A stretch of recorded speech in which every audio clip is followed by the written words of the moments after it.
all in life. Gotta keep your head up and keep it straight. No time for living a lie. Gotta keep it moving till you get it right. That's right, it's all in life. Gotta keep your head up and keep it straight. No time to be living a lie. You can make it if you try. No, I heard them say life much better you live it your own way.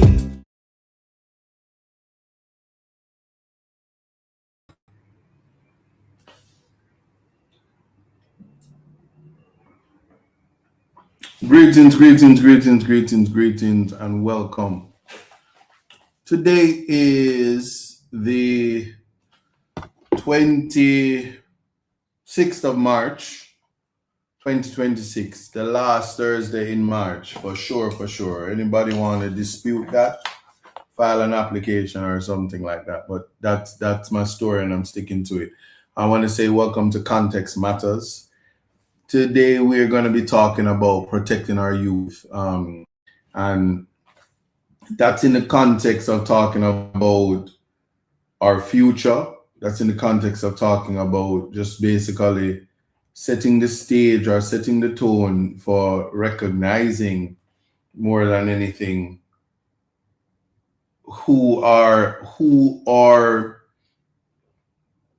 what our future will look like, rather not who, but what our future will look like in short order. And so that is something that we have to look at. And this is thinking that youth are our future, and also recognizing that there's a great difference between judgment and a significant difference between what I would believe to be, they say it's judgment, and I pretty much will say that it is it ought to be encouragement, and I'll pretty much expound on that. But if you're joining me from certainly Best FM, I want to say greetings to all of the listeners. If you're joining me from Reggae Global Radio, that's our flagship station. It's now 5 p.m. or 5:03 p.m. in the United States and across the internet and the syndicate stations all across America that listen to Reggae Global Radio. Welcome. I see Rolva Ellison from Boston, Massachusetts is also here. So big up and thanks for joining, and thanks for participating as always.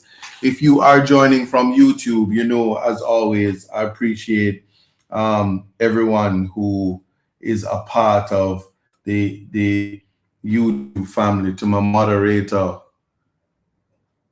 want to say big up to you. I don't know if you're on yet. You might still be at work, but we are here, and we certainly are not going to leave anyone out. So if I haven't said a special good afternoon to you or good evening to you, I just want you to know that I thank you for being here, and thank you for always participating and joining with us.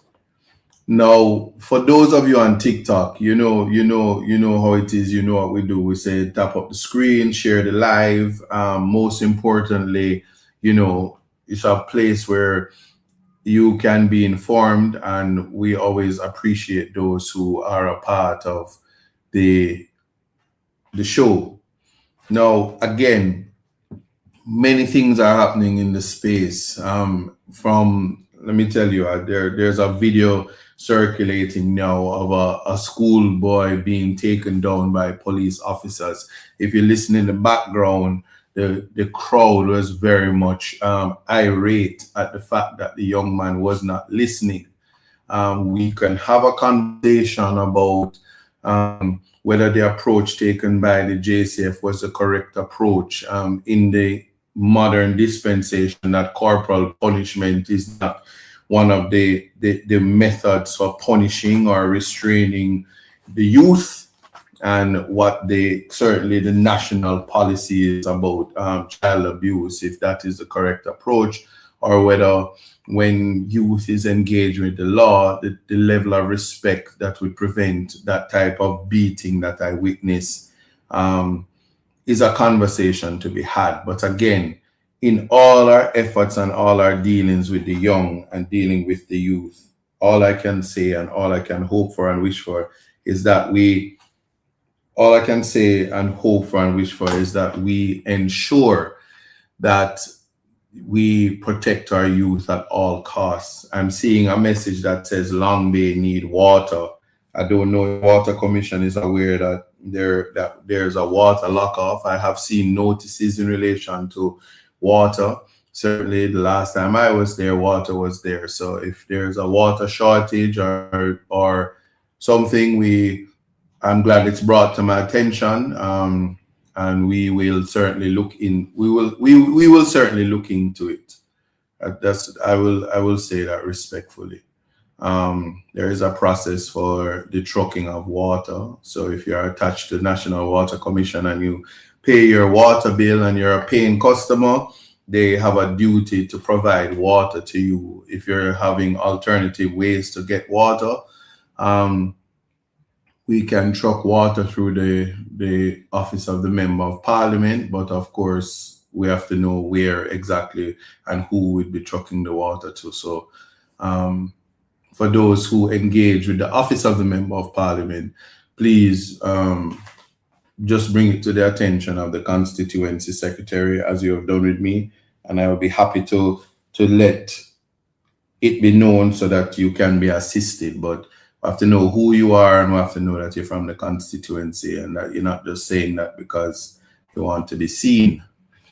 Also, we are looking at other things because a taxi operator was arrested for having sex with a person under the age of 16 in the taxi.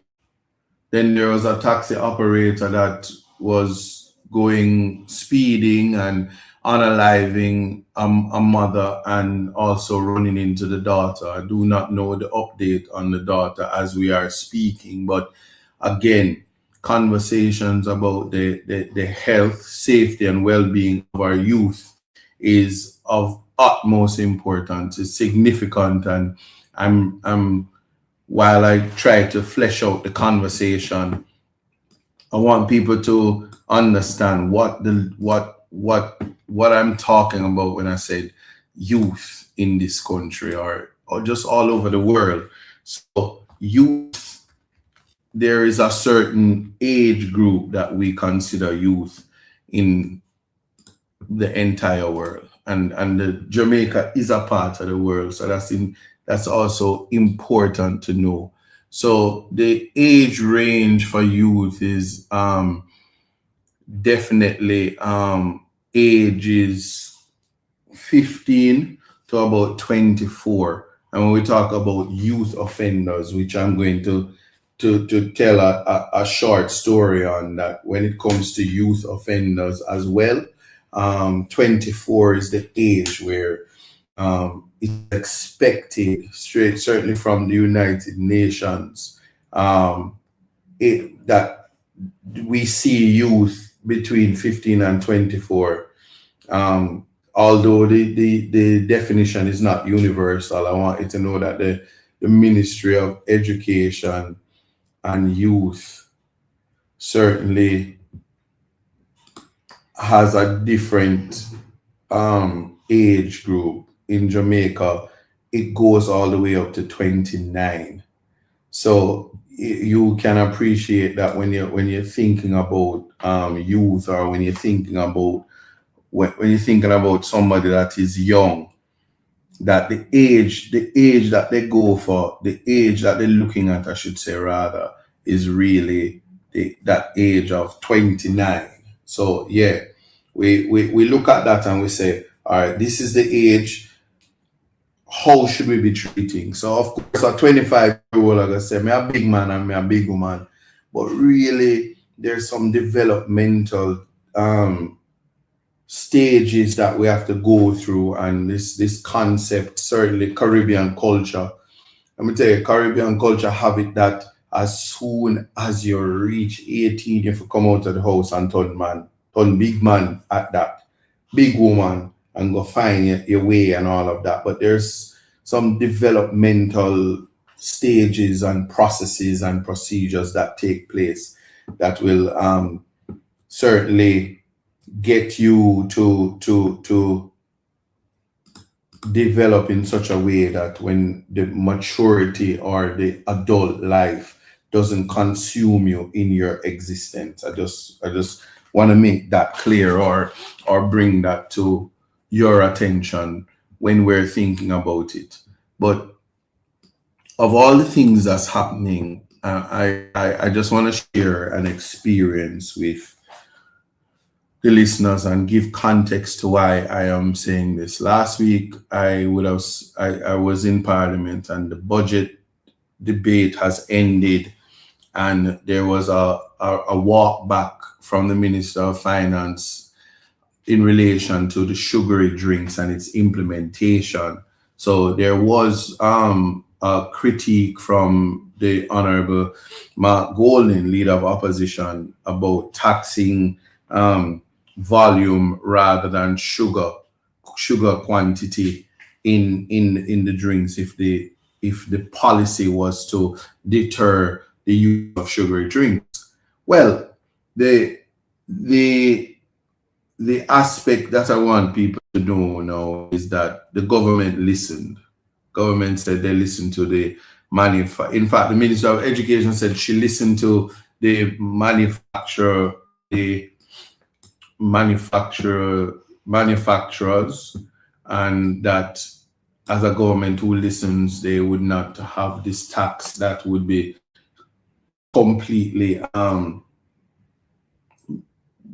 I want to use the right word, that would bring hardship to manufacturers and probably cause businesses to fail. Now, having said that, I think what is also important to note is the fact that in all of this, the reality is, what is it that is beneficial for the youth? How is youth development? How is inclusion? How is inclusion a part of? How are we including citizens into the narrative, the development of our society? Anything that we have to speak on improving the citizen. That is what I'm talking about, and whether or not this is happening. So again, let's look at what I want to speak on in this conversation. So when we talk about protecting the youth, where there's an aspect of it where we can agree or not agree that I don't know. I'm wondering if I'm having internet issues, so somebody can explain. Somebody can let me know that, but it appears I'm having internet issues.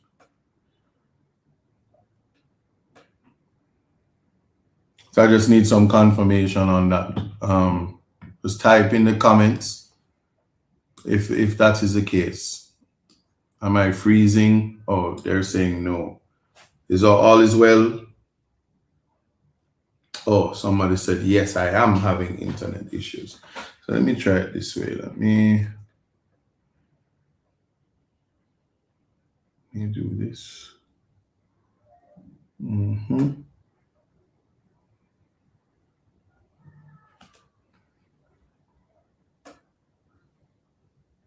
Yes, so it is confirmed. I am having internet issues. So let's see if it hold up. No, I am seeing that I'm having internet issues, and we're just gonna have to burn the midnight oil now and see if we can push through. Just give me 1 second. Let me see how best I can clear this up. That's right, it's all in life. Gotta keep your head up and keep it straight. No time for living a lie. Gotta keep it moving till you get it right. That's right, it's all in life. Gotta keep your head up and keep it straight. No time to be living a lie. You can make it if you try. No, I heard them say life much better you live it your own way.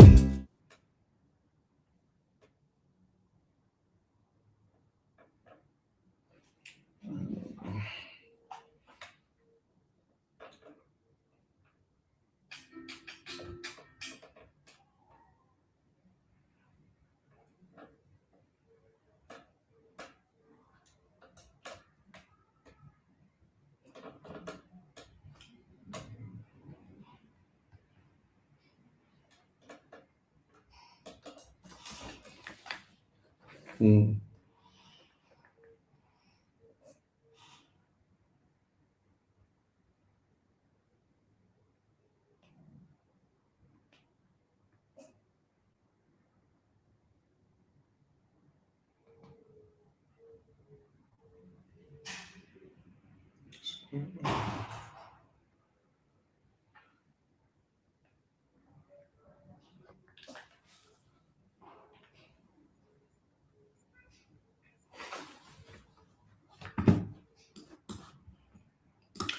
Yes. So the idea we're talking about is about judgment versus encouragement. No, there's a class of youth, and it's known as youth offenders. Currently, the Parliament of Jamaica is actively engaged in what is known as the child diversion program.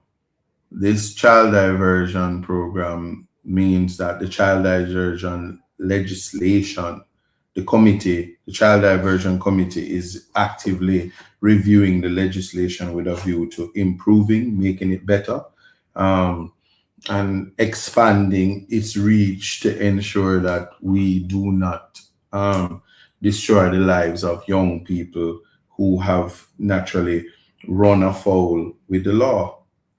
This is a very important exercise because it would mean that currently the state of the law in Jamaica would have brought some level of unease in terms of how we deal with youth in Jamaica.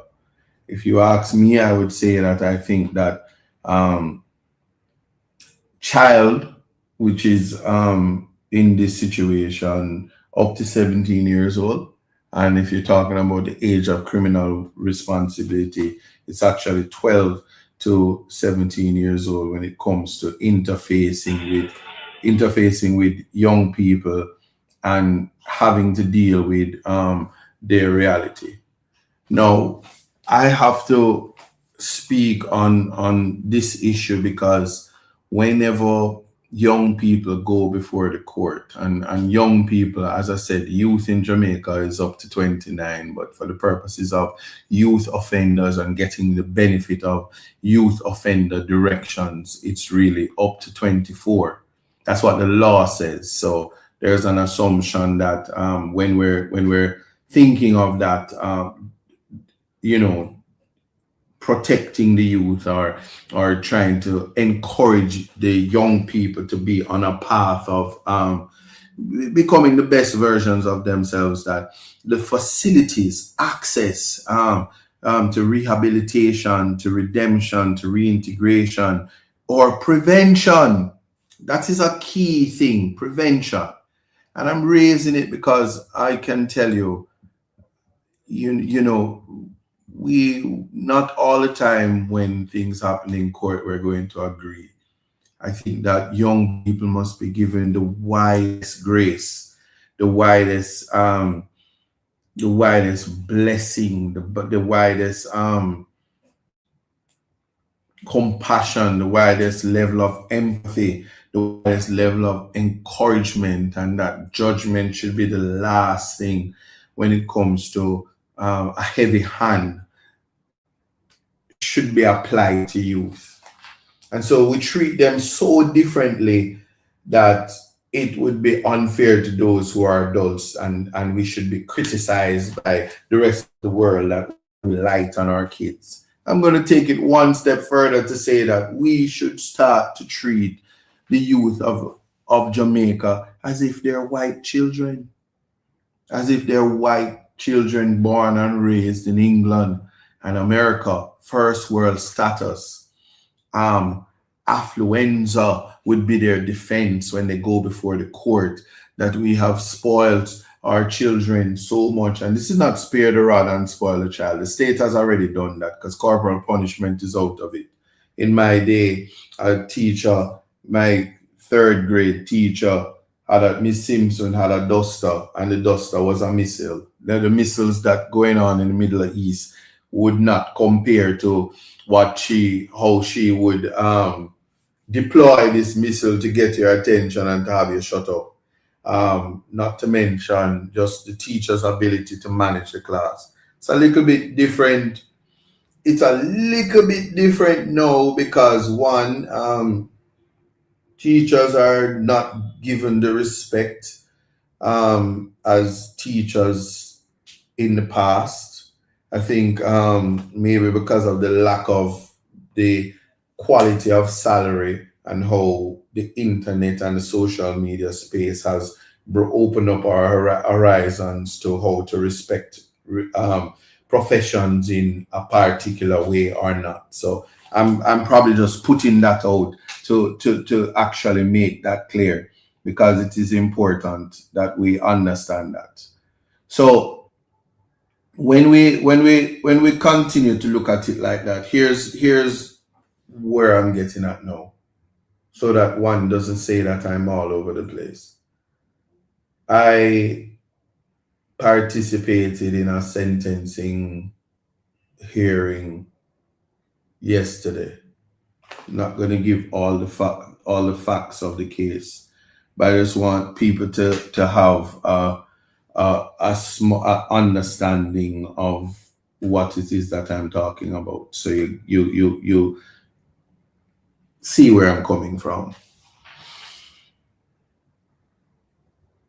And one wonders if the more things change, the more they remain the same. So let me give you context. In 1996, there's a famous Burnell brothers. They were the sons of the ambassador at the time. And they were going to, I want to say, Canada, and there were drugs in pineapple juice or whatever.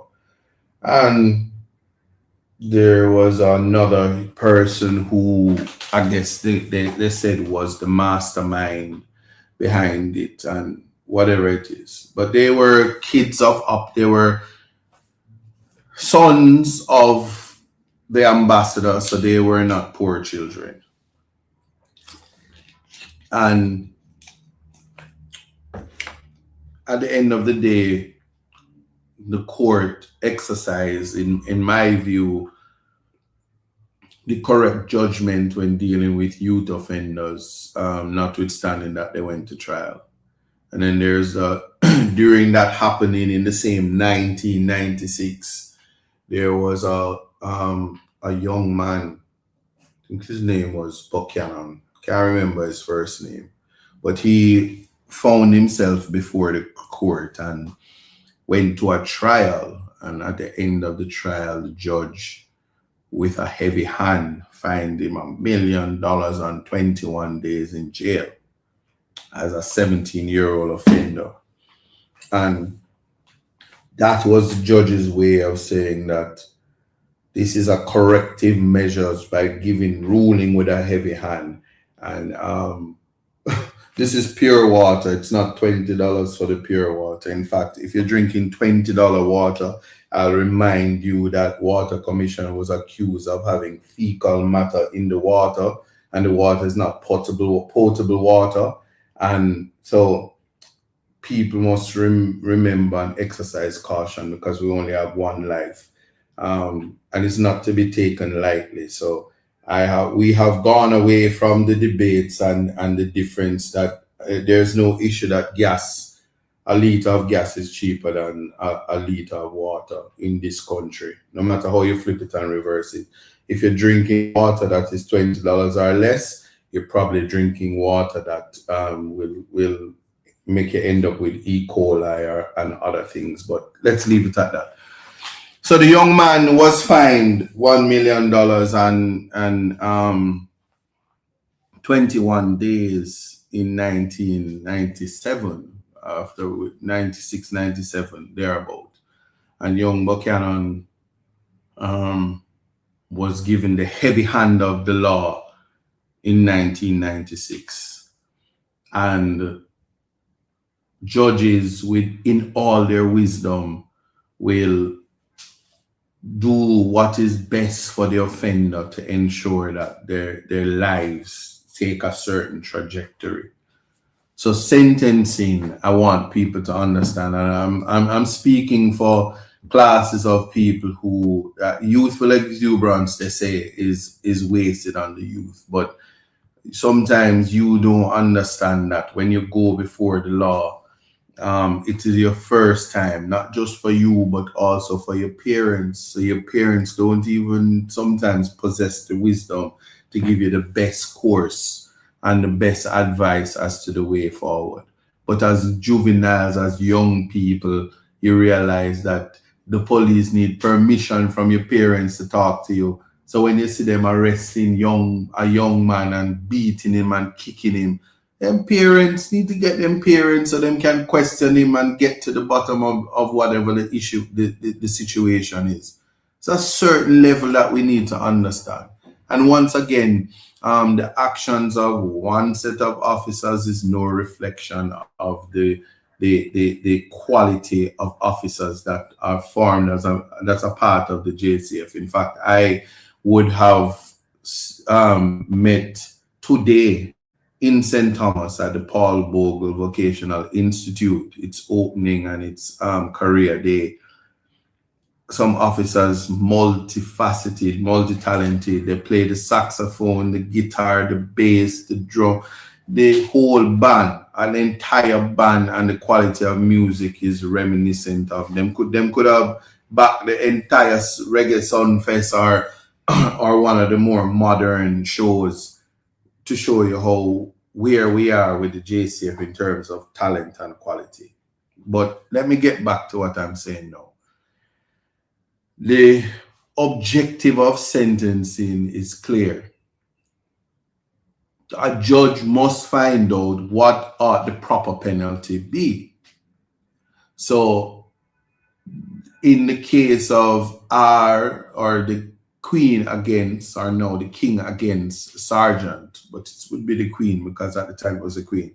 The Judge Lawton J says, we have thought it necessary not only to analyze the facts, but to apply to those facts the classical principles of sentencing. Those classical principles are summed up in 4 words, and here they are: retribution, deterrence, prevention, and rehabilitation. So it just means that retribution, deterrence, reformation, and in Jamaica, they say protection of the society or anyone or a combination of them. And this is what it means. And then we have a Criminal Justice Administration Act that it tells the judge, it mandates the judge that when you're going to do sentencing, especially for youth, custodial sentences are a last resort. I just want to get that out there so people can understand that while it is that a lot of times we are we are in spaces where we just want to do the worst. We want to destroy the lives of people because them young people not forget themselves in a trouble, because it's one life we have, but there are some people who they are perfect.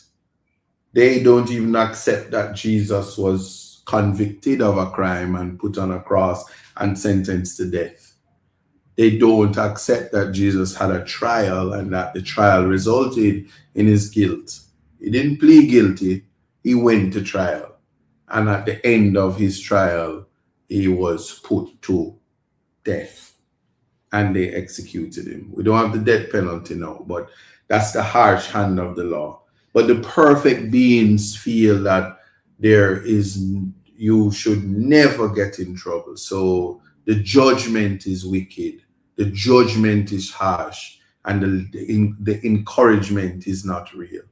Because there are those in the society, a developing country, having experienced, and this is a perfect time to bring it up, having experienced slavery.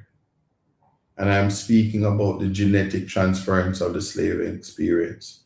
Having experienced abuse from slave masters, from countries that are developed, countries that our final court is still in another country, having experienced the abuse, having experienced disenfranchisement, having experienced kidnapping, having experienced a loss of identity culturally, spiritually, and historically, one would think that the level of compassion and the level of care that we would treat with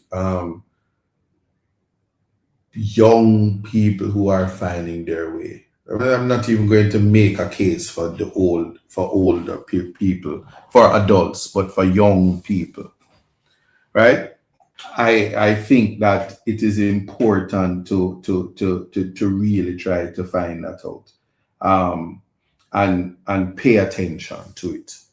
That at the time when these things are real, in fact, the United Nations, and I want to make sure that I'm not giving out misinformation, but I am almost sure that there was a vote this week in the United Nations, and why current affairs is so important, that there was a vote in the United Nations and history was made.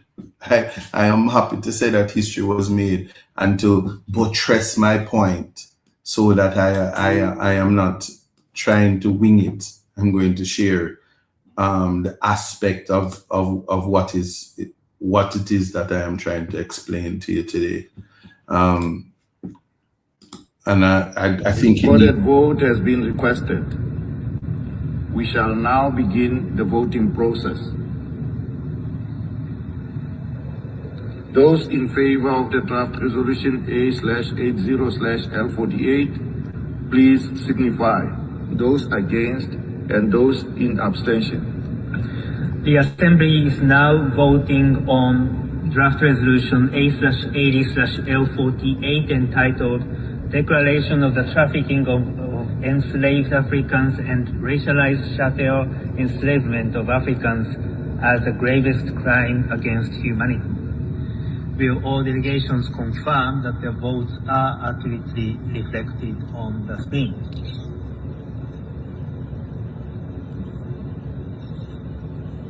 The voting has been completed. Please lock the machine.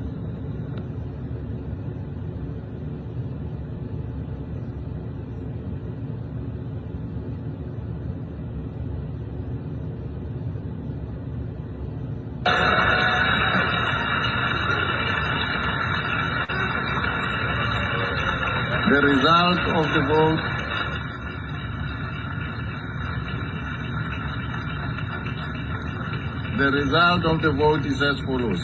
In favor, 123, against 3, abstentions 52. Therefore, draft resolution A/80/L48 is adopted.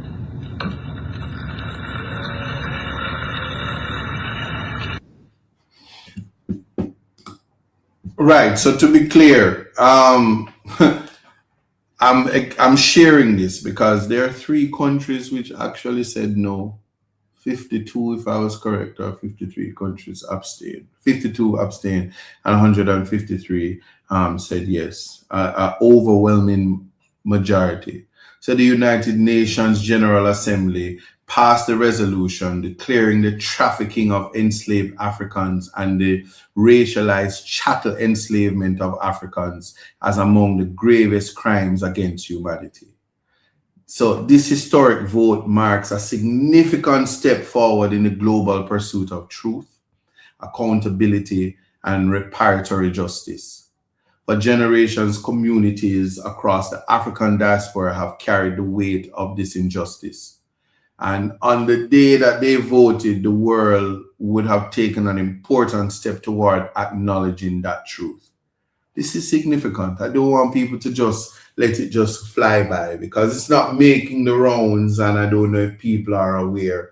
But as a Black man, how important it is for me to know that there has been some acknowledgement in my lifetime that the trafficking of enslaved Africans and the racialized chattel enslavement of Africans is now seen as among the gravest crimes against humanity, like murder and terrorism, treason, the trafficking of enslaved Africans. So in a country where we have the post-traumatic stress syndrome, the trauma that came from slavery, the genetic transference of the slave experience, those who wield power that do so as harsh as slave masters and mete out abuse in its punishment, the lack of humanity that comes, the lack of consideration of the lived human experience. It can only be what I can describe and using this platform to express myself, that we don't live in a bubble. We do not live in, somebody said the US voted, I don't know what the other three, I try not to look as to who would vote against it, but to say that it's understandable. There are people still now in 2026 that care zero about the Black experience, the lived experience. There are Black people who care zero of the trauma that Black people face, let alone Afro-Caribbeans who, having been displaced, are in a third world country with limited opportunities where the law is meted out against them with a heavy hand. And Black people all over the world, yes? Walking with divine purpose, I'm so glad you're here. I said hi to you. Black people all over the world have had experiences that can say that some similar. Jamaica and Haiti, warrior nations. The fight against slavery was not a normal one. But I'm not talking about slavery. I'm talking about witnessing punishment meted out against your own people using common law, British law, the laws that were in place. Some of them so horrible that UK, if you go to the UK and you do comparative legislation, the amendments in the United Kingdom are so advanced that they would find it repulsive to believe that the law has not advanced in such a way so as to prevent the harm, the lived human experience. And so we have conversations and we hear. So I'm not here to justify anybody's wrong. I'm here to talk about what the purpose of sentence is and in relation to youth offenders. So I don't want to, I've been criticized, and I can hear Andreen and Charmaine, and I can hear Ronnie as well saying, I can hear them saying you went too law and the people not following.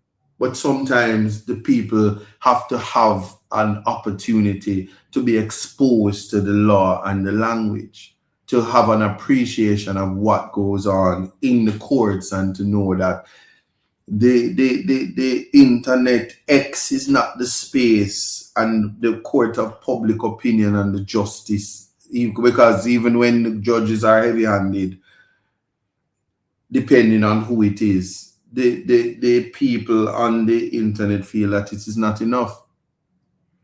And I want to say, and big up to Miss Dallas 262 from the motherland. But I want to just say, and I feel your pain because I feel it, and that's why this conversation is being had, because sometimes in my mind I wonder how it is that we treat ourselves so bad to the point of abuse. And I'm just gonna share, and let me not detain too much. Misha Clement is the case. Everall Dunkley is also one of the cases that says that the sentencer, which is the judge, commences this process by determining at the initial stage the type of sentence suitable for the offense being dealt with. So he or she first considered whether a non-custodial sentence is appropriate. If so, it is imposed. If not, consideration is given to the other options ranging from the suspended sentence to a short term of imprisonment. Now, let me just explain this to you.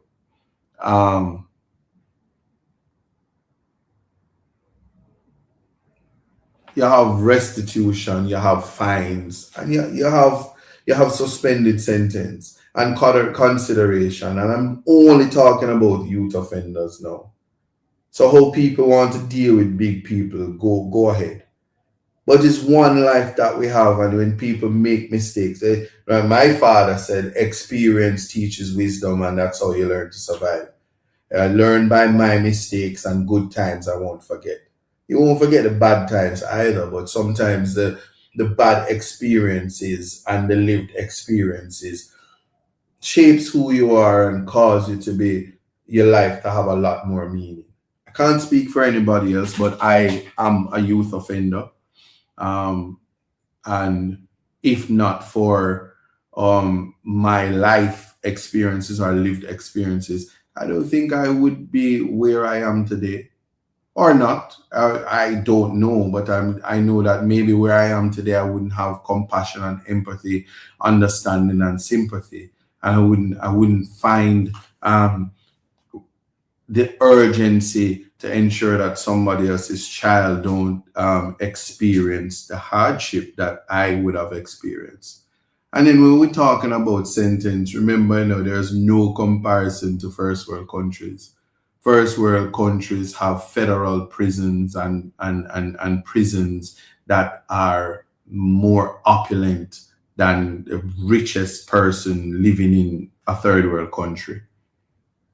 I was in a prison that had a tennis court, a basketball court, a netball court, a football field, volleyball, beach volleyball, baseball cage, softball cage, indoor, repeat all of that and say indoor, outdoor racquetball, indoor, everything sports, swimming pool even. And the interaction with the universities, state universities, to play the sports, snippet of rehabilitation and integration, the humanness and the opportunity to be the best version of yourselves. People in American prisons aren't just sitting down and chink biting them and sleeping on dirty mattress and leptospirosis. Them not missing it every day because they live in they're in inhumane conditions. You can't contrast that to the Jamaican experience. Yeah, I've filed applications and filed injunctions and sued the state because people never had toilet in their cells, and the response was to quickly put a toilet in a cell. I'm not going to pretend like these things didn't happen.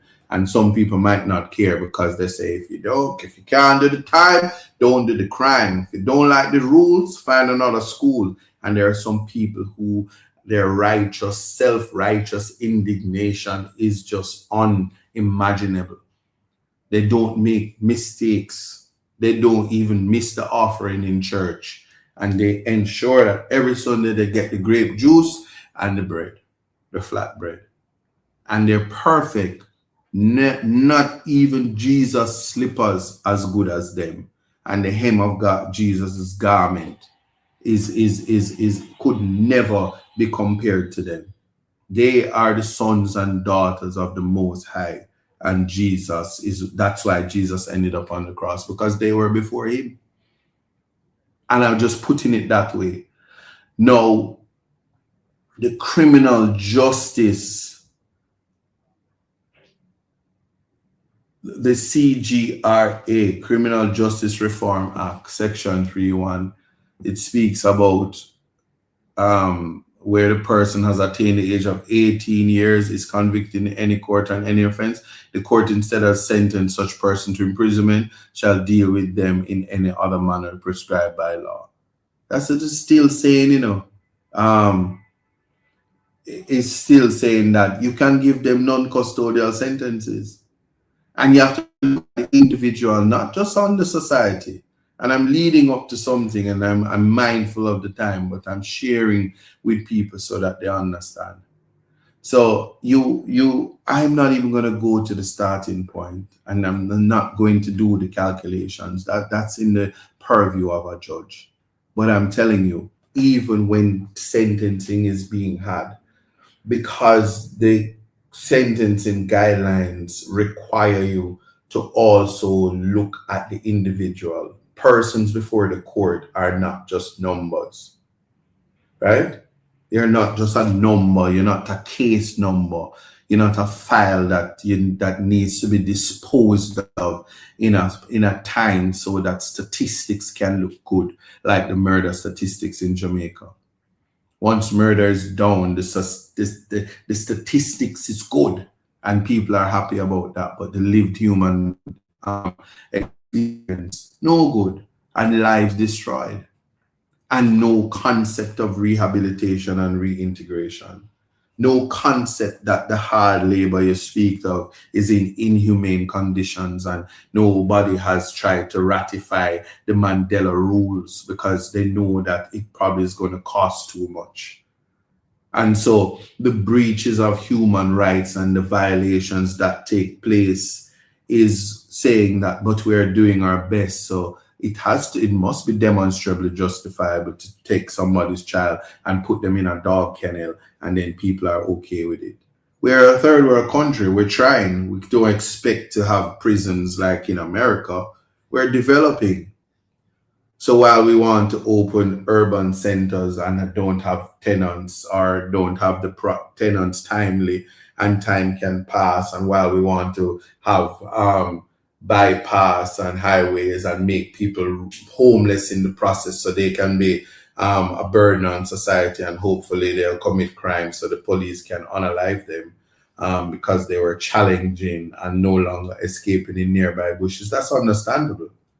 But there is proof that rehabilitation, when somebody, especially of the youth, that if you can cause them to avoid prison, right, you may be giving a young person an opportunity to come and live a selfless life and understand the difference between service rather than exaltation, encouragement rather than judgment. These are the things we're talking about. So we're talking about young people, and we're talking about the sentencing objectives, and we're talking about all of that. So where a judge decides that, let's not give non-custodial, but you can give suspended sentence. Or you can fine a person in such a way that the fine is so high that it is incumbent on the family to pay the fine, and if they don't pay the fine, they subsequently would have to do the time. When you fine and you also give a substantial amount of time, because Short contemplated a short stint, and I have the evidence, because in 1996, young Buchanan found himself in trouble, and the judge, in her wisdom, after a trial, gave a fine and a short sentence, and short for that judge was 21 days. So let's look on mitigating factors. You look at the age of the accused.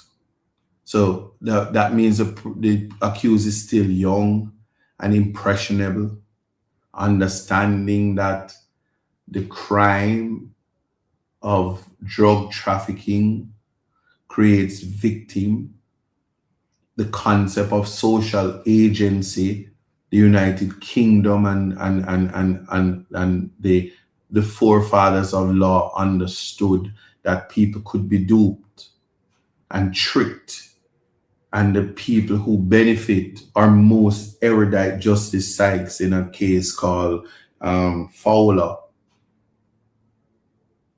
in relation to asset recovery, identified and went through a plethora of cases out of the Privy Council and the House of Lords, same court, that spoke about what is a benefit and ability to dispose. So we're talking about possession. So even where somebody is participating in criminal conduct, you have to look at their ability to dispose and what their benefit is, and whether they were impressionable. And as young people are impressionable. It is not beyond anyone to accept that when the young people, that's why old people say when you're fast, you forgot to sit down, and when you're force ripe, and all the sayings. When Pickney asks Mama Pig why her mouth snort, turn up, and pick the mother say, Pickney, you are grow you soon, no. And prosecutors can say fish they down a sea bottom and tell you say deep, you must believe them, and all the carrier aki go a Linstead market and not a Quark, seller, whatever the sayings are. It speaks about the inexperience and how naive young people are. It speaks about those who are in the space to judge, understanding and accepting that when you look at the person's lot in life and how easily, right? How easily somebody will fall into error of their ways. It's about a lapse in judgment. When people understand that and accept that, and you look at the age, when you look at how remorseful the person is, when you have a positive social inquiry report, when the accused is very literate, and education, university smart doesn't equate into street smart. You have people that say they're so bright and they're so smart and intelligent, and they've been to Harvard and Oxford and Cambridge and Rhodes Scholars, and there's just university education. But they believe that $2,000 can get you a Pro Box if you save it in an economy where if inflation would murder you, and the minimum wage just get a little $1,000 on it. You go and save it and get your Pro Box, because you pick them and need little sugar. And don't forget, gas costs more than water. Let me sip my pure water while I can sip it. But to say, let us not confuse book smart for street smart. Because a man who wiping glass at Devon House, you don't ever forget, yeah, that he probably can also sell salt to a snail, yeah, and ice to an Eskimo, yeah. So many persons are duped, tricked, and bamboozled And it's not their fault. Sometimes we hear information and it doesn't hit us the way that it's supposed, and we don't think the way we're supposed to think. But again, the accused is employed, the accused has skill, the accused has all the prospects. So you go through the gamut of mitigating factors. And what are the aggravating factors? Obviously, drug crimes are horrible.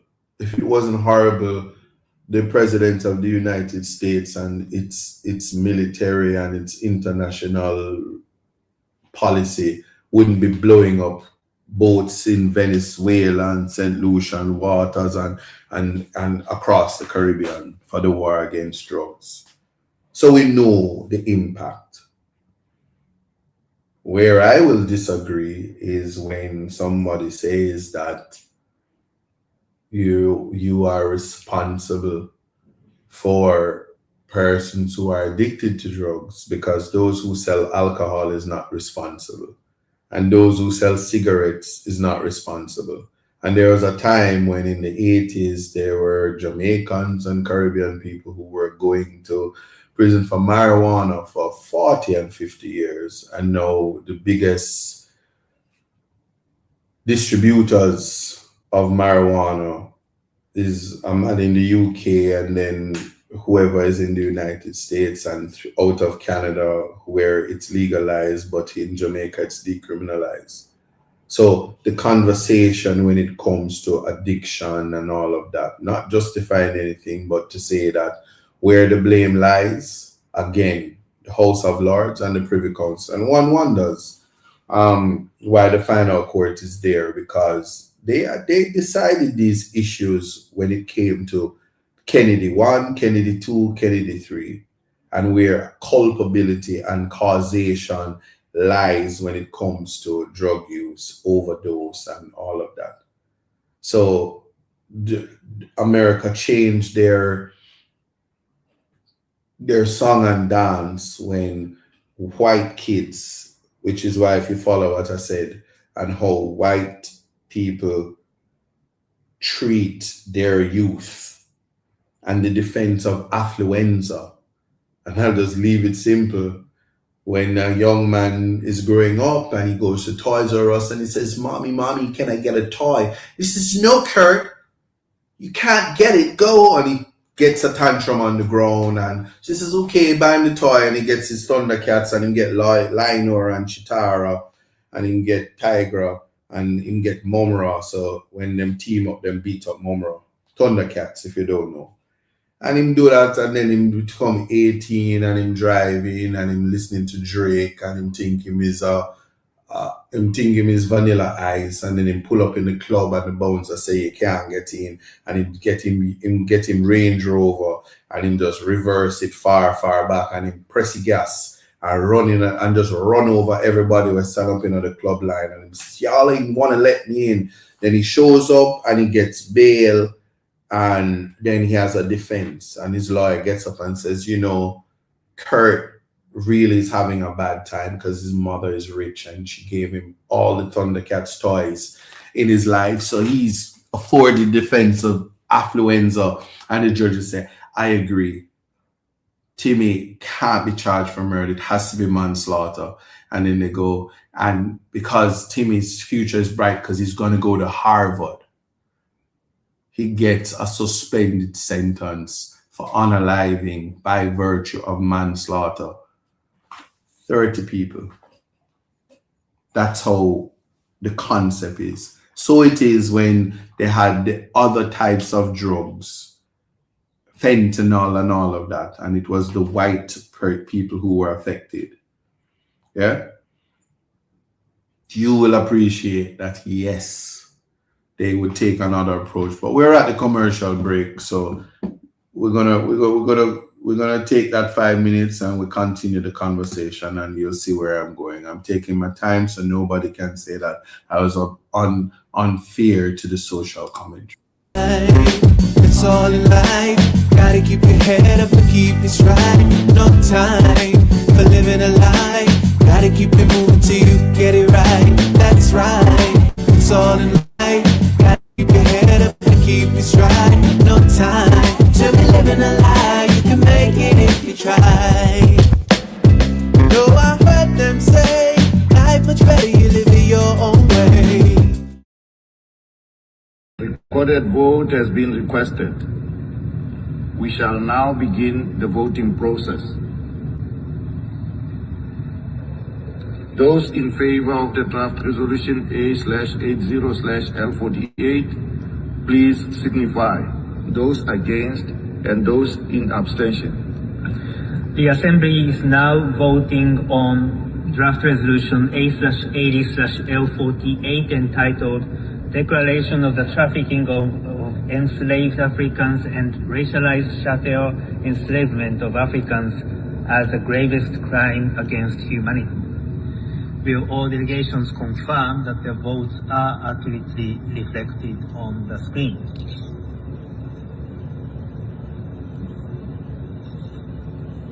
The voting has been completed. Please lock the machine.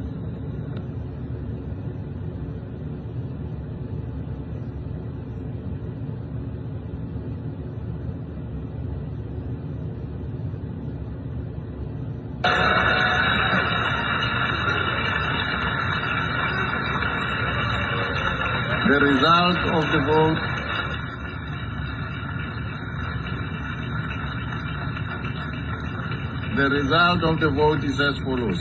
In favor, 123, against 3, abstentions 52. Therefore, draft resolution A/80/L48 is adopted.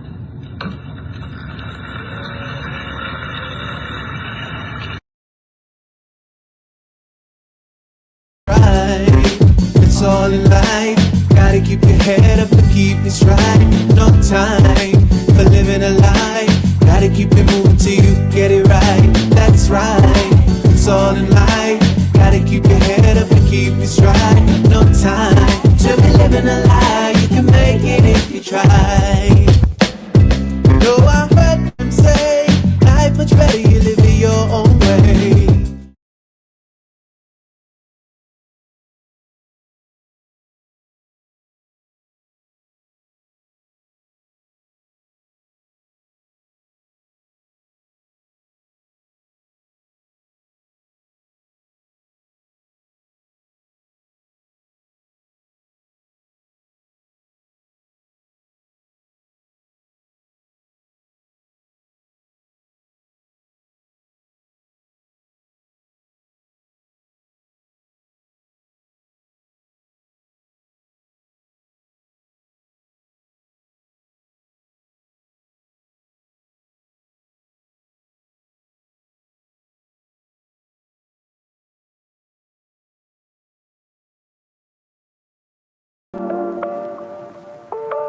Isa Buchanan, Member of Parliament for Portland Eastern. We're standing in Pontiana Park where we just witnessed the finals, Drapers versus Fairy Hill.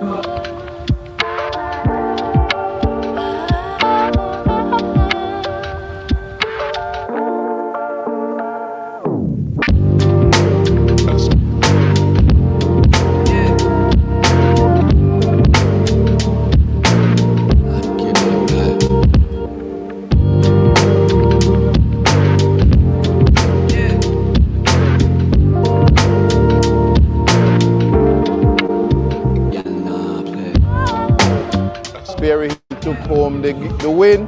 The #1 goal scorer took home the bike, and the goalkeeper from Fairy Hill, he got the $50,000 prize. The other prize from Dunrich and Companies, which is the official prizes, you know, big up to them. It is an initiative that we are definitely promoting. Look out for the Isa Buchanan Football League, and I tell you, it's going to be more than bike. This time, just to promote the football, you just might see a car giveaway. So stay tuned, watch your ride. And I want to say a special shout out to Jessie J, because she's been pushing the football movement right here in Portland. And we want to say keep doing what you're doing, and we'll continue to support you, certainly from the office of the Member of Parliament. Blessings.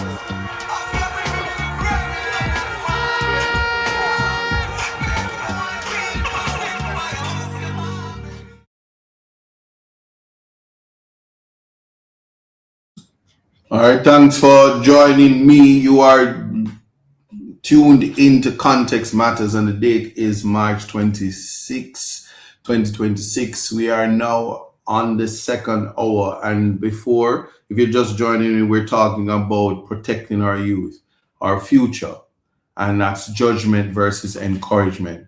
And we're at this stage where we're talking about young people, youth offenders from 15 to 24 that find themselves in the law. Before you reach 18, the parliament is currently reviewing child diversion. So child diversion have a number of offenses where um, if you are committing a diversion offense, you don't have to go before a judge. The parliament, in keeping with the doctrine of separations of power, understand how scary it is for a young person to go before a judge and then harsh sentences meted out against them by virtue of the sentencing guidelines and just by judges making its assessment. And this is all over the world, whether a Negro child is able to rehabilitate, the viability of this child is of any use to the environment and the economy, so they don't have problems sending this child away for very, very long time, right? So that is of utmost importance. But we were speaking about a particular situation where young people who are found in the unfortunate situation of becoming a drug mule, and the evidence of that is undisputed, that they were used as couriers for drugs.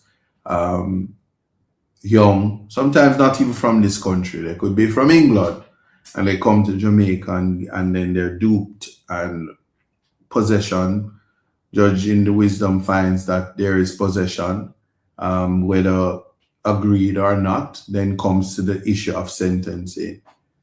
In short period, do you consider the age and whether or not the person should be given a non-custodial sentence given the particular circumstances.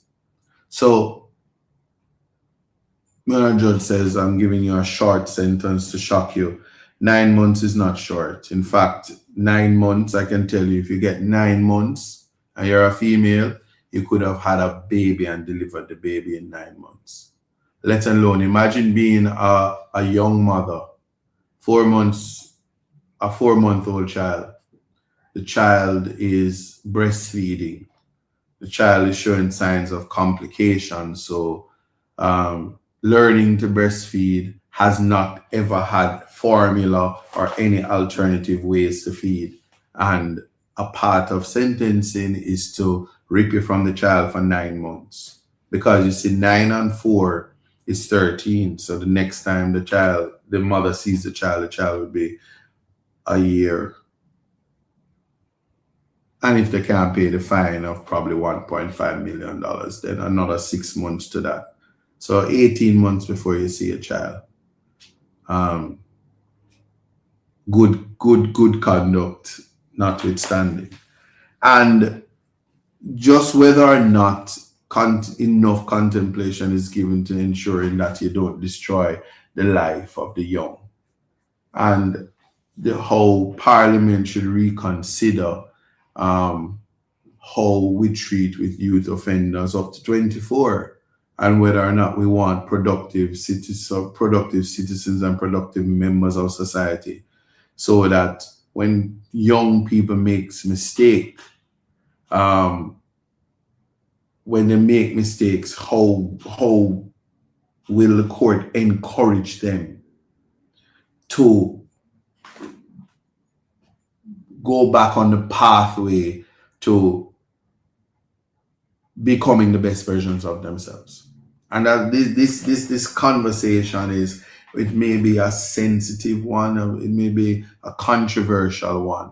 And there are persons who are listening and persons who are watching that may very well say that I should be no authority to speak on this. And there are other persons who accept now that maybe I am the best person to speak on it. But again, women being incarcerated in Jamaica adds another layer of youth protection, because when it comes to brushes with the law, it is uncommon for females to find themselves running afoul of the law. You know why? Majority of the teachers in school are females. They have more role models, and this first the whole entire education system is set up to guide and facilitate development in the stages and at the time concurrent with the puberty of the female. Young males, when they misbehave, they're sent out of the classroom, and then that's it for them. And in this modern dispensation of Jamaican crime fighting, they don't have any problem unaliving. Just recently in St. Elizabeth, a baby mother and her boyfriend was in a argument. She went and reported to the police station, and the police came and they killed the younger brother. A case of mistaken identity, and they had no problem doing it. So we have a way to stereotype.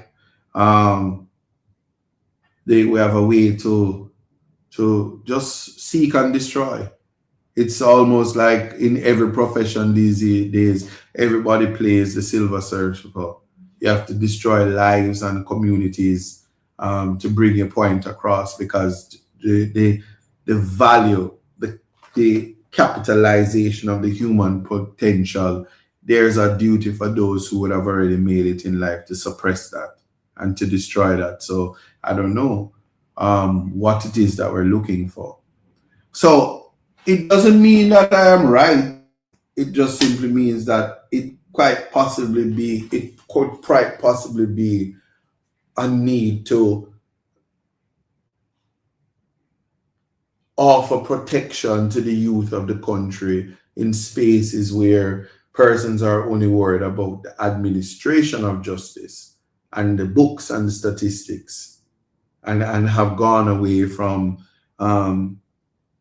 maybe what is to be the rich process and procedure of ensuring that sentences when meted out are suitable, and that not only the accused is affected, but the family life sometime. So everybody, every single person, their individual realities will form a part of the sentencing. So sentences can be identical when you follow a friend and you got duped. Sentences can be identical when the quantity of drugs that you have is significantly less than the other person. Sentences should never, as a matter of a guideline, be greater than an authority where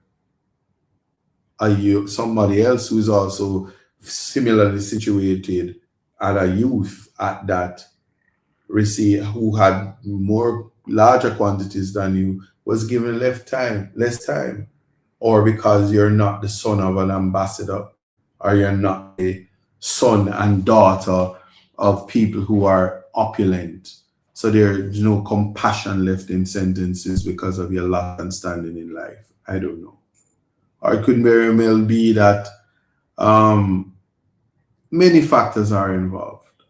So I'm not isolating to one, but I think after that comes the point where the consideration for the lived human experience has to count for something.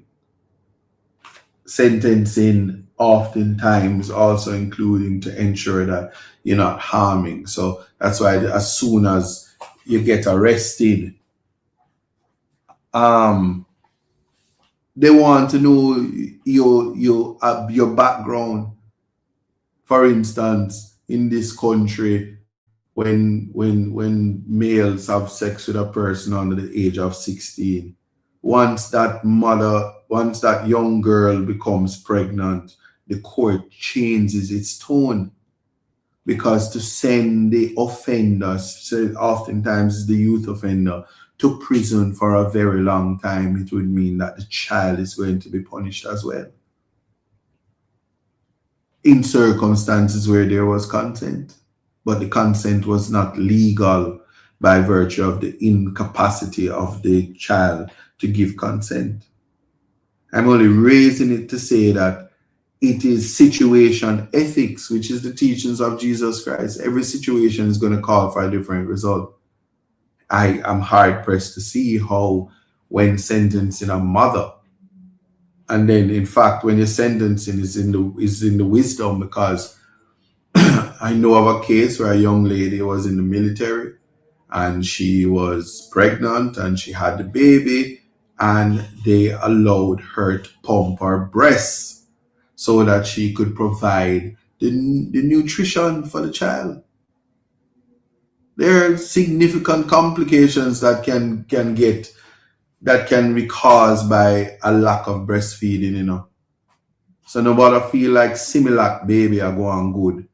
Probably one of the reasons why mental health is as bad as it is right now is because people have abandoned scientific research and scientific realities of how persons, when they're pulled away from their mother. And again, when you're bet with the human rights reality and the right to family life, and ensuring that if a child is on the breast, you may want to delay the sentencing until you have enough evidence that the child can survive without the breast. Right? I'm just saying. Remember,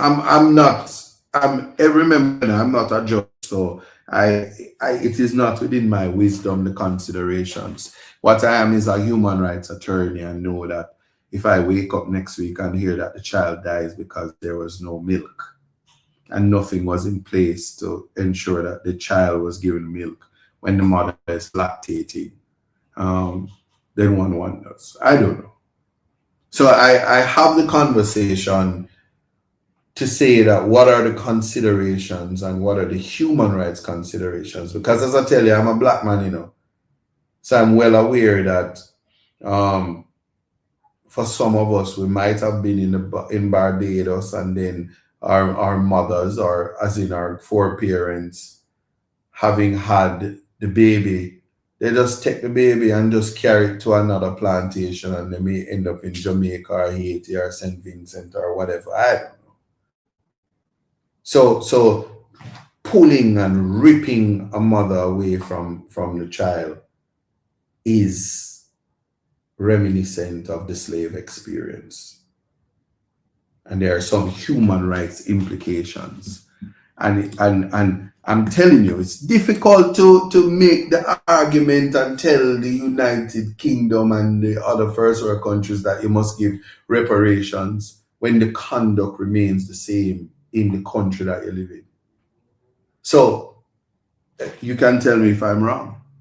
But if it is in this week that the United Nations General Assembly passed the resolution declaring the trafficking of enslaved Africans and the racialized chattel enslavement of Africans as among the gravest crimes against humanity, then what am I, as a human rights attorney, supposed to say when I see a mother being ripped from the child? And in what society is that ever okay? And in first world countries, when mothers are pregnant and have the child, there is a incubation period. There is a certain amount of time that the child remains in the prison, and there are nurseries in the prison, because first world countries contemplate human rights violation. I can have a whole conversation to say that. I can say I care zero about the mother, but in the best interest of the child, which we are bounded by the Child Care and Protection Act, is it in the best interest of the child to rip the child from the breast of the mother, not knowing whether the child has ever had any other means of sustenance and nutrition? I think not. And so we find ourselves in human rights violations every day. And I know that the slave experience is not only meted out by white people. Black people do it to black people. Black people do it to persons who aren't a part of their culture. So they will do it when the Haitians come here. They have no problem rounding them up like cattle and deporting them, but giving grace and amnesty to other nations. Flights can come in from countries, continents, India, from Latin countries, from where people have different physical attributes that's pleasing and reminiscent to that of our mulatto class. And when you speak like this, there are persons who are offended. But I speak the truth because I'm only talking about human rights. Because I tell you, when they came for us. So when you allow it once, you will allow them to take it further. And the concept of the slave experience, the gravest crimes against humanity that the United Nations General Assembly declared this week is separation of families. And I know that I can say without a shadow of a doubt that I am bright because the breast milk of my mother, Reverend Dr. John Portius, was my sustenance. And it is important to know that one of the reasons why Jamaicans are completely offended, I guess I don't have to say it, but I wouldn't even give the acronym name because I don't know if it offends the Broadcasting Commission. When people tell you about your mother, I don't have to say it. The response from a Jamaican man or a woman when they say it to you, it's fighting words, it's cursing words. Because the bond that a child has with his mother, yes, it starts in the womb, but it is nurtured by breastfeeding. And a stable child may very well can be attributed to that. But we're in the advent of AI and technology, and like I said, people are okay with Similac, and I guess this particular child, if by the time the child is 16, 17, commits a crime and say, I never get my mother breast milk, they won't say it's the fault of the state to punish a child.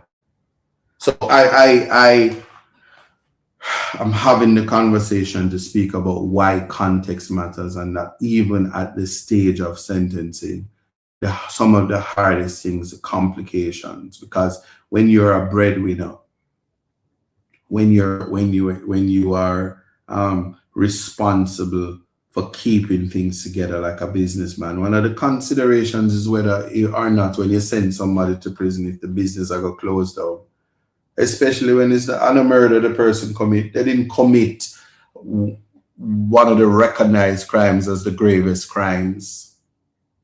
Non-violent offenses are treated in a different category everywhere else in the world but Jamaica. And as I said, we don't look at what happens in America. We look at what happens in the United Kingdom, from where we get our laws. And as they continue to change the narrative and they robustly protect their youth, my advocacy has to be for youth protection.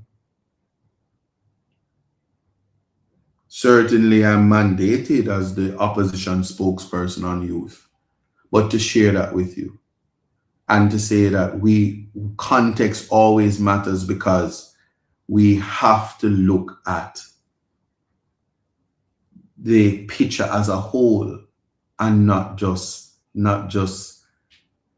focus on what is in front of us. Because if we were focusing on what is in front of us, it would be isolated. So we can be selective in what we look at or how we look at things.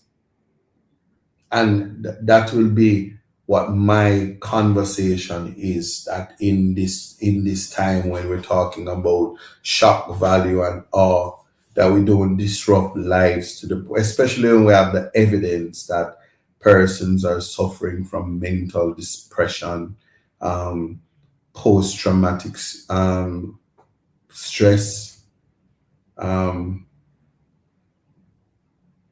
you know, mental health is real. So I'm sharing this because I realize how important it is to make assessments, even the way how it is ironic because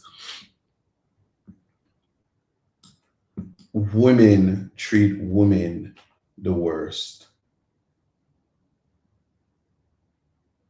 I believe that. And I wonder if sometimes we have to rethink how we treat each other, just generally, especially Jamaica is one of the most progressive countries in terms of opportunities for women. When you look in corporate, women hold majority of the jobs. And yes, there can be conversations about the top positions, but Portia Simpson ended that when she became prime minister of this country, and many other things, right? But we're in a age where we speak about males being misogynistic. But what do you call it when women are unkind to women? What do you call it when there are women that I don't know if they don't share the experience of birth and motherhood? I don't know. I don't have the evidence or the facts. I don't know anything. Or in reverse, if they feel that persons ought not to be experiencing it, because notwithstanding that Dr. Tufton speaks about wanting more women to have babies, there are still women saying that woman shouldn't have no baby, she should close her legs, or that person is. And again, the judgment versus encouragement, the nurturing, the maternal instincts that one expects, and the compassion that is supposed to come from the maternal side that only a woman has, is lost when career-driven decisions are made. I don't know. I could be wrong. It's a conversation and the context that we have to find. But to say that whether you're male or female, no question where that is concerned, compassion is a part of the human race. It's a part of your identity. And when you become disconnected from that reality, and Chloe, I think it's Chloe says that I'm not 100% correct, and that's why it's called context matters, because we're putting things in its proper context and we're opening the discussion, because again, it's an encouragement over judgment. Certainly from where I sit, I listen and I don't judge, but to share, to understand that if we're going to change this society, we're catching it with the youth. We're encouraging the youth. We're not judging them. We're not going to beat them down and kick them and step on them and unalive them. We're going to build them up, and the rod of correction is not going to be to destroy them mentally and physically and bring trauma to their existence. It's recognizing that while young people are in a impressionable state, from the age of criminal responsibility being 12, all the way up to, if you follow Jamaica, 29, and understanding the hybrid reality that the developmental stages of the youth, will come at different times depending on the youth. So we can't treat youth with learning disabilities and expect them to advance at the same pace with those who don't have it. Nor is it fair to set the standards from persons who are superior mentally. Nor should we slow down a society because the norm is that persons can just do the bare minimum and survive. We have to individualize the lived human experience and meet people where they are. But more so on a community, on a national scale, to deal with the youth as they are. Take them as you find them. Now, today, I went to Paul Bogle Vocational Institute in St. Thomas, Lyson, St. Thomas, not far from St. Margaret's Bay Hospital. And I am sitting there, and the dignitaries are there, and the diplomats, and all the important people in Jamaica are there, some of them. And I am sitting there, and I look to my left. I'm sharing with you, and there is the JCF.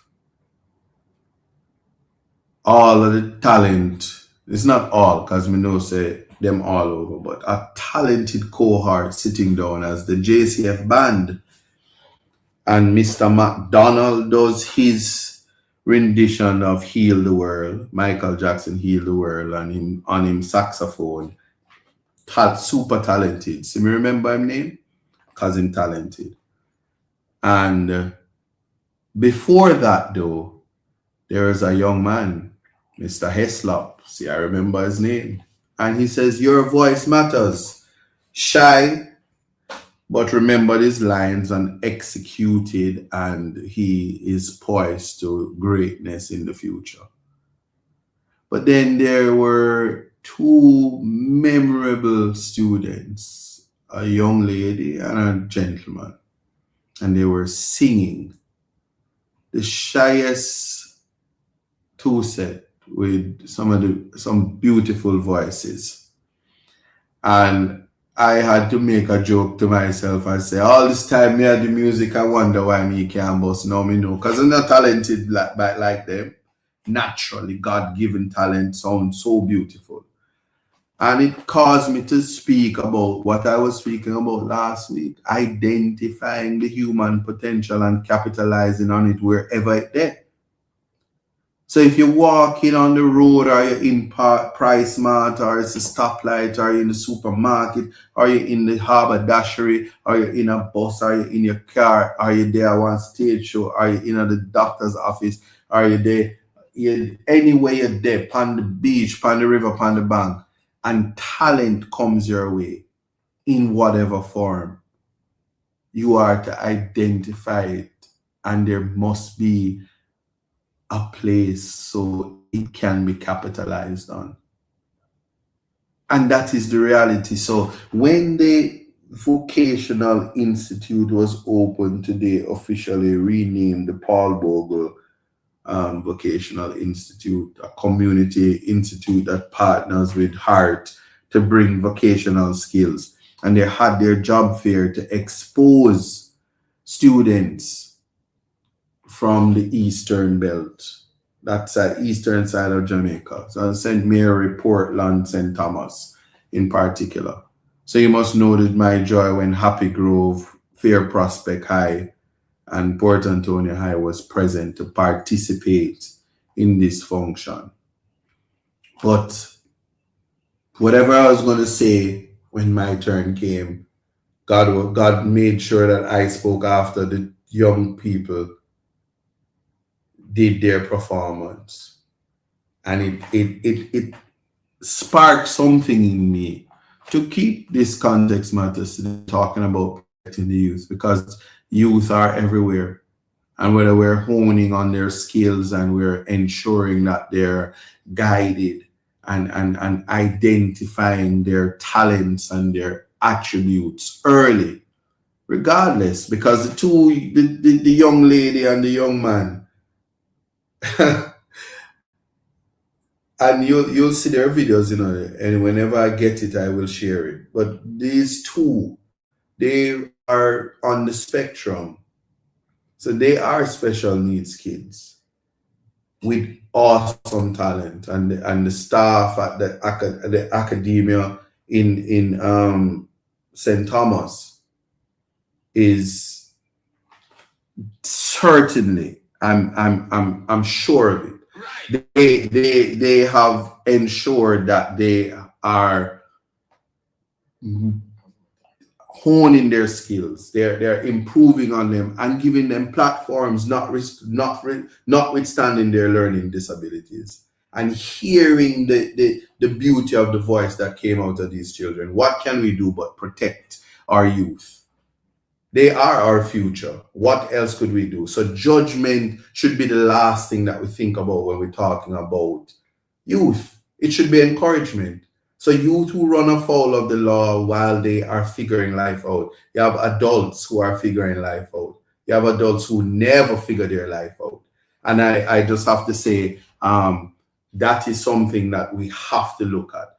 I'm going to share with you what my speech is as a result of interacting and observing these young people, and know that we have a lot of work to do in terms of capitalizing on the human potential in Jamaica. So let me just share the first clip and then we take it from there. Right. Thank you, Chairman. Greetings. I am now, I want to say I'm a fast learner, and the Member of Parliament from Portland Western, St. Thomas, St. Thomas, from the Member of Parliament from St. Thomas, the Honorable James Robertson, said it is important to know when to be short. So as a short man, I will take the opportunity to be informal and say all protocols observed in the interest of time. I want to say interest of justice as well. But I was given inspiration just now to speak on a particular thing, and that is what is called the capitalization of the human potential. Often in developing countries, developing nations, if we still say third world country, talent is like water running rampant, and we oftentimes fail to capitalize on that human potential. When I heard the young lady in the shyest form, didn't hold her head up once, and the beauty of her voice and the God-given talent, that is not something that, you have to be born with that. It is the development of that talent that will change the life of the young lady.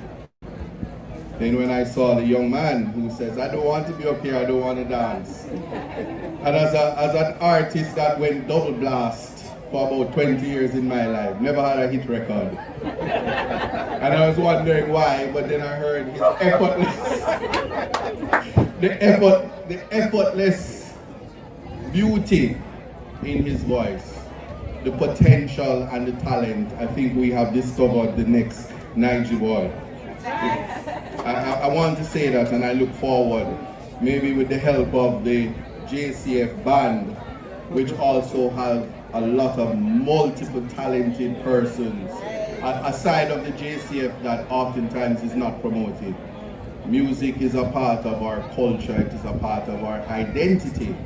And so a demonstration at a vocational skills training institute showing that we have the potential to capitalize on the human potential is a blessing.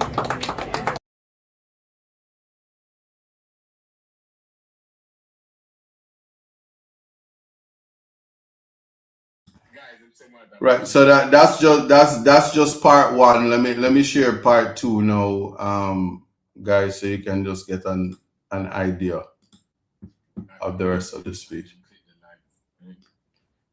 Isaac, when you to just click the start when you're ready, yeah? Alright, guys, please don't let me lose. They have 9 nuggets. I'm honored to be here to participate today because using this platform to speak about youth and human rights, this is the starting place. Vocational skills training is oftentimes a second opportunity to access the education. So I'm overwhelmed to know that the government is getting it right. Jamaica is getting it right. And we should clap ourselves for that. Now, there is a process, a journey. And Madam Costas, I heard you quoted the Governor General about leaving here and choosing one path. I'm going to ask that maybe when they choose one path, they should think of many others.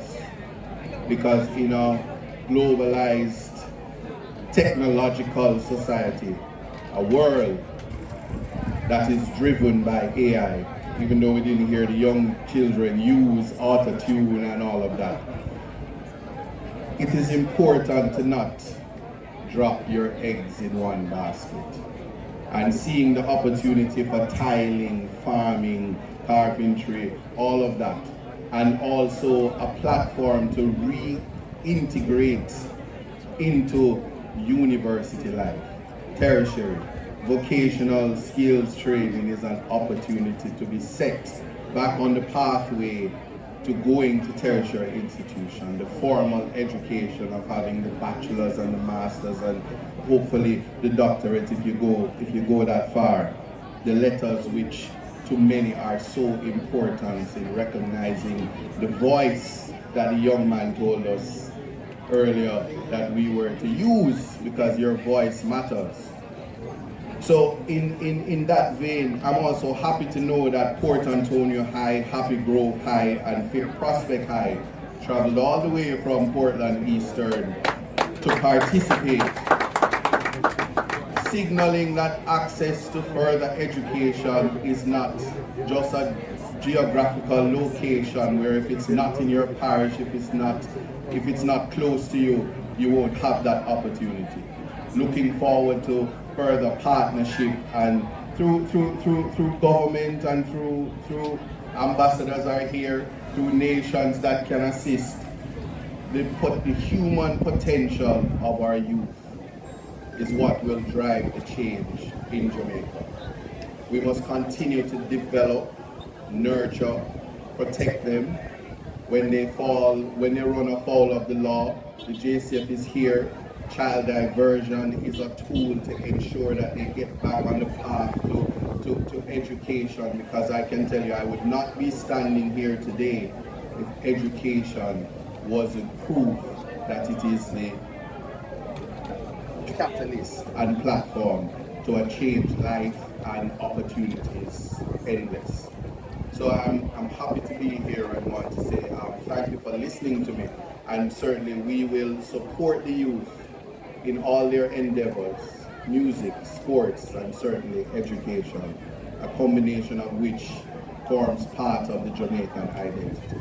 Thank you for listening, and we must always remember the capitalization of the human potential is Jamaica's greatest gift. Thank you.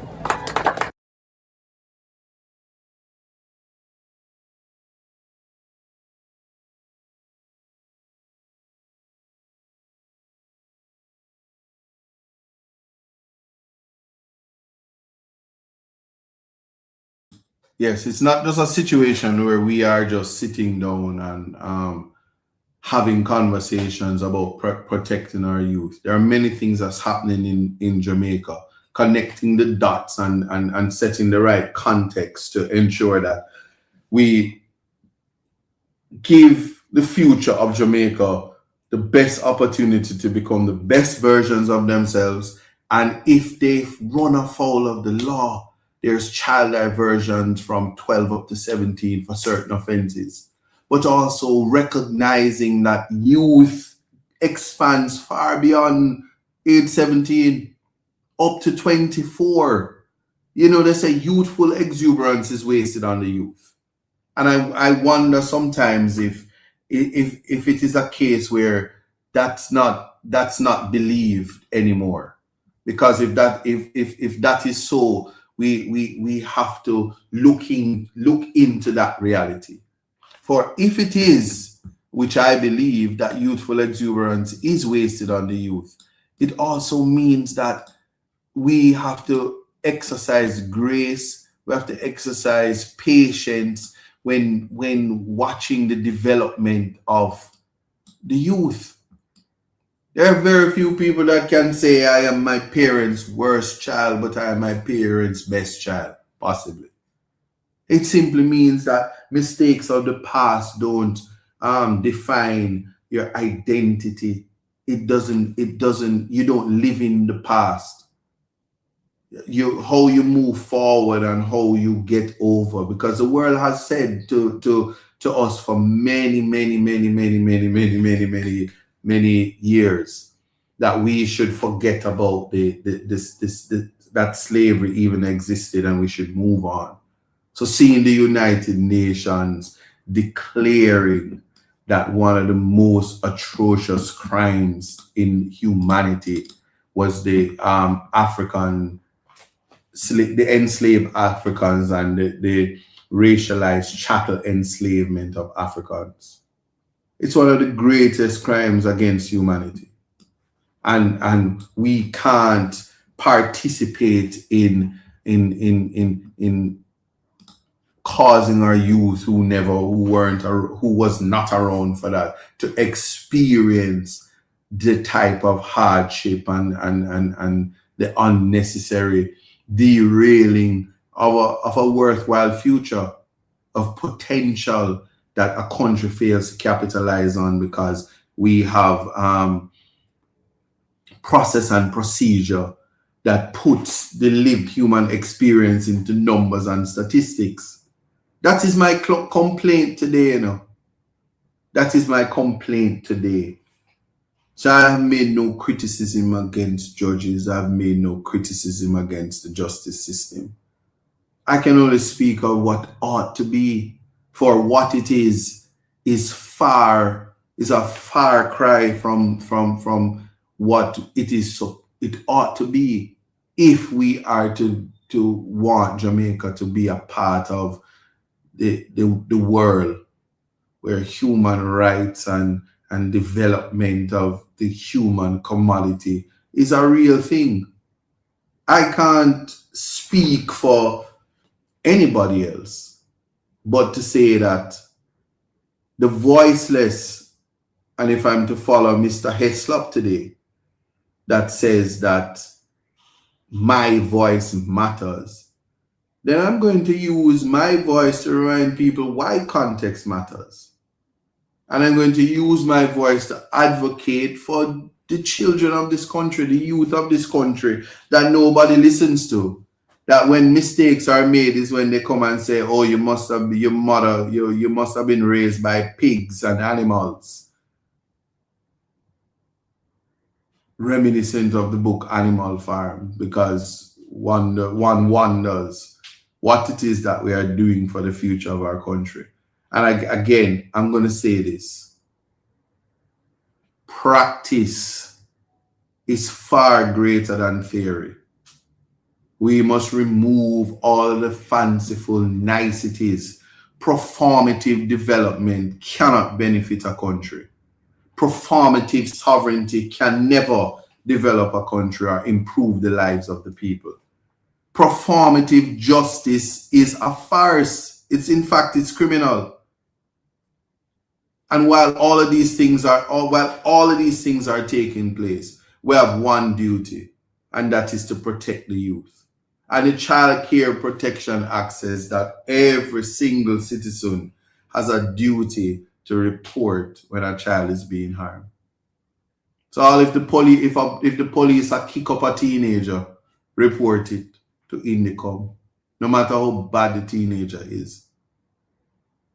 And if a child is being abused, duped, tricked, you don't pull them up and treat them like them is big man and big woman and say they must know better. Divert them, correct them, and put them on a path to ensure that they are becoming the best versions of themselves.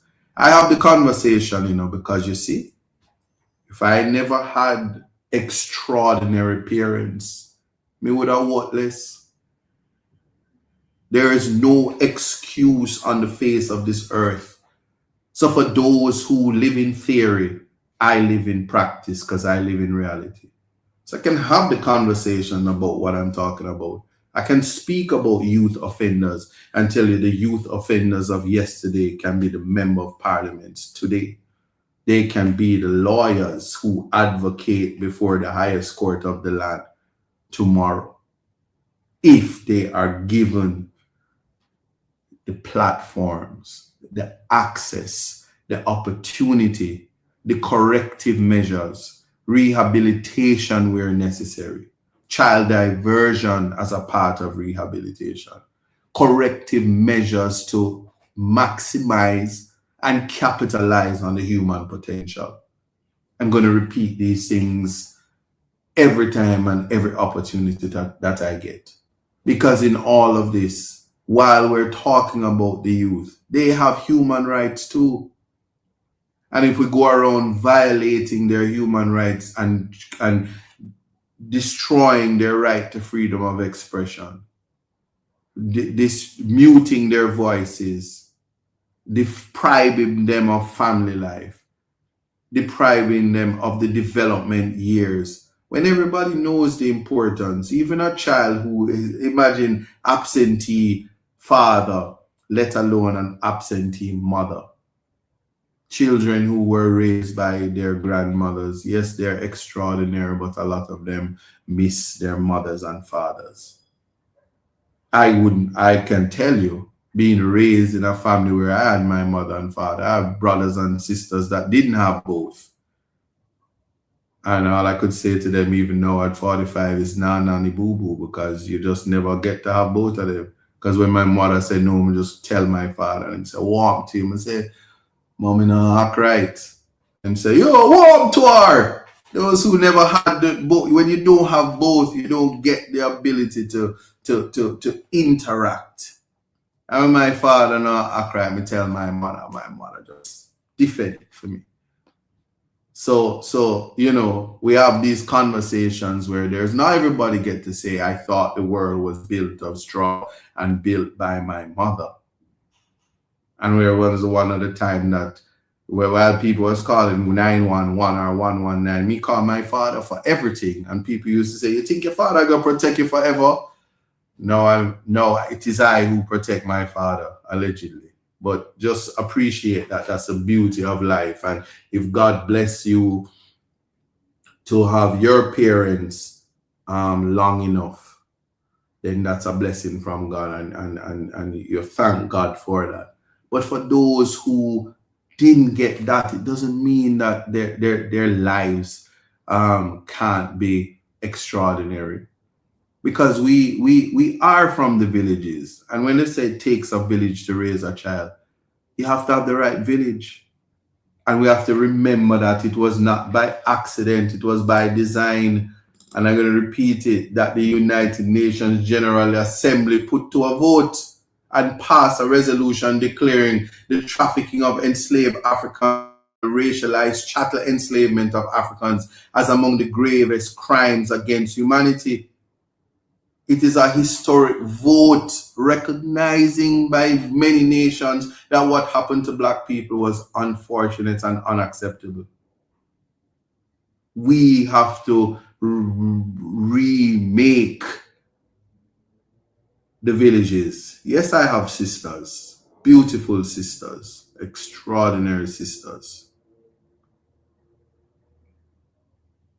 But we have to create the villages, and we have to raise our children and ensure that we protect them. That's what Context Matters was about today. I'm inviting Jamaicans to protect the youth, to report crimes against the youth, and call on the JCF to be the big brothers and the big sisters and the parents, the surrogate parents and surrogate families to the youth. Be the role models so they want to be like you. That is what I am. That is all I can posit at this time. These are my submissions. This is my context, and the spectrum is wide, from mental health to disability to special needs. Yes, from all of those things to we get to the end of it all. To child diversion, to youth finding themselves in offending the law and what ought to be a judge's duty.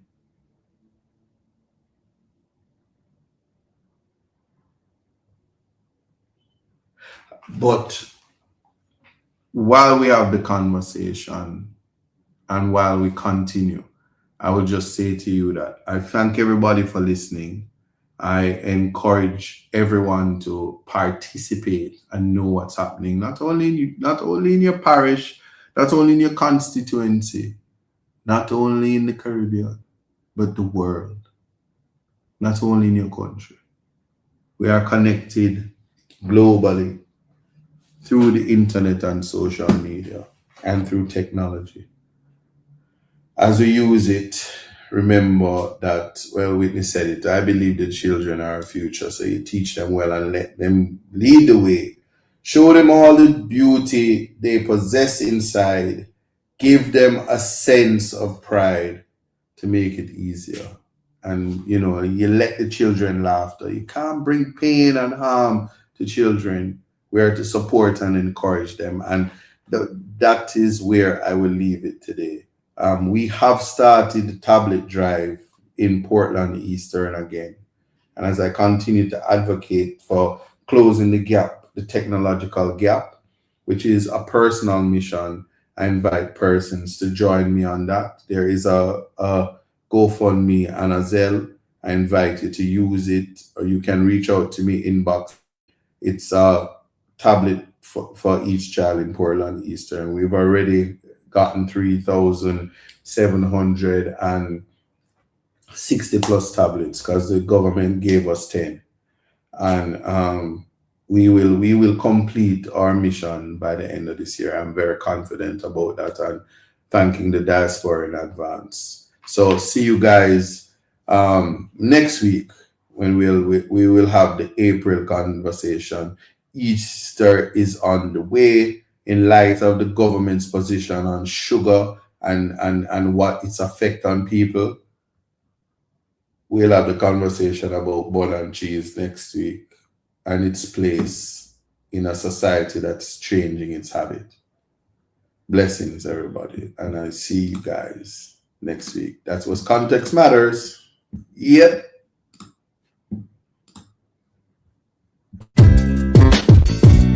Took some time to understand, yeah, just what it takes to be a man. Now it seems each day you learn something to make a better way. Growing up ain't just a phase, it's reality. And sometimes it's hard to face the world with your head screwed on. But in time you will see it comes naturally, like the hurt and the pain. It's a part of the game. It's all a part of life, to laugh and to cry. That's right, it's all in life. Gotta keep your head up and keep it straight. No time for living a lie. Gotta keep it moving till you get it right. That's right. your stride. No time to be living a lie. You can make it if you try. No, I heard them say life much better you live it your own way. But if you need a helping hand, just call on me, I will be your friend. And when it gets hard to face the world with your head screwed on, just tell yourself you can. And that's when you'll understand that the hurt and the pain, it's a part of the game. It's all a part of life, to laugh and to cry. That's right, it's all in life. Gotta keep your head up and keep your stride. No time for living a lie. Gotta keep it moving till you get it right. That's right, it's all in life. Gotta keep your head up and keep your stride. No time to be living a lie. You can make it if you try. You gotta keep on moving on. Don't let no one stand in your way. Gotta keep on pressing on. As we pray for better days, keep it moving. Moving to the next. When they try to bring you down, we gotta take it. Take it to the next level when they come around. That's right, it's all in life. Gotta keep your head up and keep your stride. No time for living a lie. Gotta keep it moving till you get it right. That's right, it's all in life. Gotta keep your head up and keep your stride. No time to be living a lie. You can make it if you try. Just keep your head up, yeah. Just keep your head up, yeah. Gotta keep your head up, yeah. Cause everything's gonna be alright. Keep your head up. Keep your head up. Keep your head up. Cause everything's gonna be alright.